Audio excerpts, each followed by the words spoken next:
पहली किरण के साथ जंगल जाग उठता है। घने पत्तों से सूरज की किरणें जंगल के फर्श पर पड़ती हैं। दादी, उनका चेहरा जीवन के संघर्षों का एक नक्शा, सूखी टहनियां इकट्ठा करने के लिए झुकता है।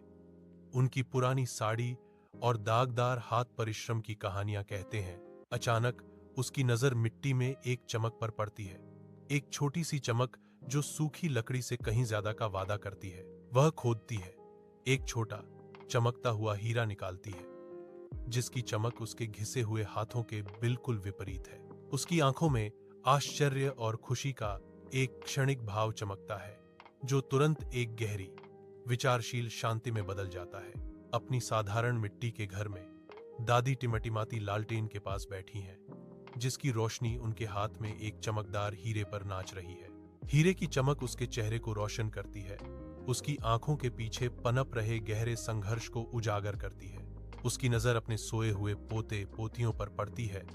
उनके मासूम चेहरे उसके भीतर एक शक्तिशाली संकल्प जगाते हैं। उसकी आंखों में एक दृढ़ चमक है, गांव के गरीब बच्चों के भविष्य के लिए एक मौन वादा। व्यस्त गांव के चौक में दादी माँ एक शांत मुस्कान के साथ गांव के मुखिया को एक चमकता हुआ हीरा सौंपती हैं।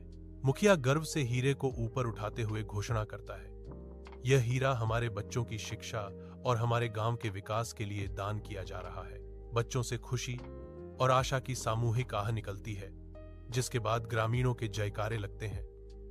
दादी माँ अमर रहें। दादी संतोष और सच्ची खुशी से चमक उठती है।